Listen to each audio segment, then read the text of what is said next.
تو دیکھیے اللہ تبارک و تعالی سے جب پوچھا کہ انسان کی تخلیق کا مقصد کیا ہے تو اللہ نے اس کا مقصد متعین کر دیا کہ اس انسان کی تخلیق کا مقصد میری عبادت ہے، عبادت۔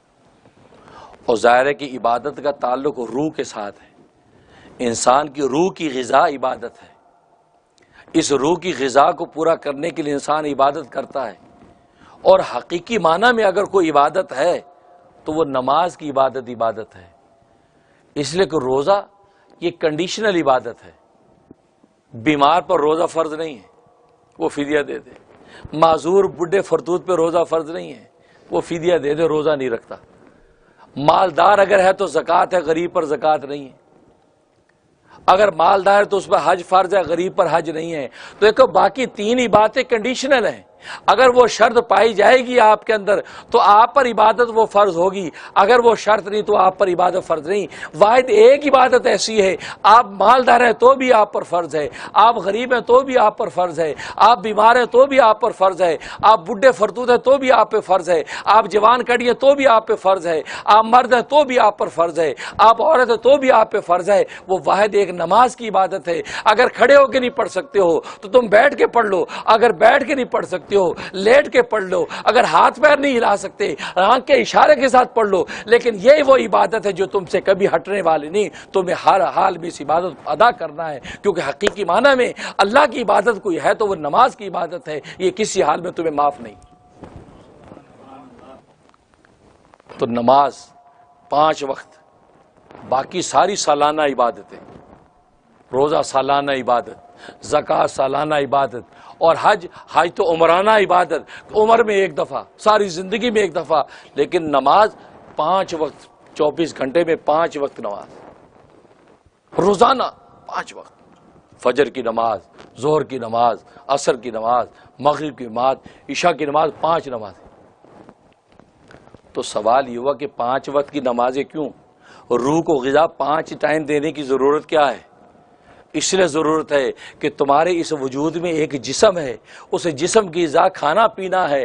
تم اپنے جسم کو جب غذا دیتے ہو تو 5 وقت دیتے ہو، جسم کو غذا بھی تم 5 وقت دیتے ہو تقریباً۔ تم صبح کا ناشتہ کرتے ہو، صبح فجر کے وقت منادی پکارتا ہے الصلاۃ خیر من النوم، نماز نیند سے بہتر ہے، آ جاؤ۔ آپ نے اپنی نیند توڑی، نماز کے لیے آ گئے۔ اب روح کو تم نے غذا مہیا کر لی، جب روح کو غذا دے دی تو اللہ تبارک و تعالیٰ کا خطاب متوجہ گویا کہ ہوا اب جسم کو غذا دو، اور جسم کی غذا ناشتہ ہے، لہذا اب تم ناشتہ کر لو۔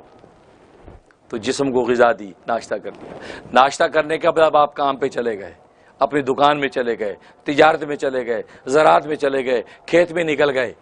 دوپہر کا وقت آیا، دوپہر کے وقت میں اب تمہارا لنچ ٹائم ہو گیا، تم نے 12 بجے سے لنچ ٹائم شروع ہو گیا، تم نے اپنا لنچ کیا، جسم کی غذا پوری کی۔ جیسے جسم کی غذا پوری کی، اب جیسے 1 بجا تو اللہ تبارک و تعالیٰ کے روح کی غذا متوجہ ہو گئی، اب تمہاری جسم میں ایک روح ہے، روح کی غذا بھی دو، اور روح کی غذا نماز ہے، لہذا زور کی نماز ادا کرو۔ تم نے زور کی نماز ادا کر لی۔ عصر کا وقت آ گیا، عصر کا وقت آیا تو عصر کے وقت میں عصر کی نماز آئی، تم نے عصر کی نماز کے بعد روح کی غذا دی، عصر کی نماز ادا کی۔ عصر کے بعد اب عصر کی چائے کا وقت ہے، اب عصر کے بعد تم چائے پی رہے ہو، ہلکی پھلکی بسکٹ کھا رہے ہو، کوکیز کے ساتھ چائے پی رہے ہو، اپنے بیوی بچوں کے ساتھ بیٹھے ہو، کیونکہ نبی پاک صلی اللہ علیہ وسلم کی سنت تھی کہ آپ عصر سے مغرب کا وقت اپنے بیوی بچوں کو دیتے تھے، اپنے گھر والوں کے ساتھ عصر کے بعد بیٹھتے تھے، ان کے گھر کی مشاورت کرتے تھے۔ اب گھریلو بات چیت ہوتی، خاندانی معاملات پر گفتگو ہوتی تھی، تو عصر سے مغرب آپ اس وقت میں اپنے اہل خانہ کو دے رہے ہیں، اور آپ عصر کی ٹی پی رہے ہیں، چائے پی رہے ہیں۔ اس کے بعد مغرب کا وقت آیا، روح کی غذا متوجہ ہوئی، آپ نے مغرب کی نماز ادا کی، مغرب کی نماز ادا کے روح کو جب غذا پہنچائی تو اللہ نے کہا اب تمہیں اجازت ہے، تم اپنے جسم کو غذا مہیا کرو، اب تمہارے ڈنر کا وقت ہے، تم رات کا کھانا کھاؤ۔ رات کا کھانا کھایا، رات کا کھانے کے بعد عشاء کا وقت ہوا، اب عشاء کے وقت میں اب تمہارے سونے کا وقت ہے۔ اب جب تم سو گے اور کہو گے اللہم بسمک اموت و احیا، اے اللہ میں تیرے نام سے مرتا ہوں اور تیرے نام سے جیتا ہوں۔ حدیث میں آتا ہے جیسے ہی مومن بندہ سو جاتا ہے تو اس کی روح اللہ تبارک و تعالیٰ کے پڑوس میں رات گزارتی ہے۔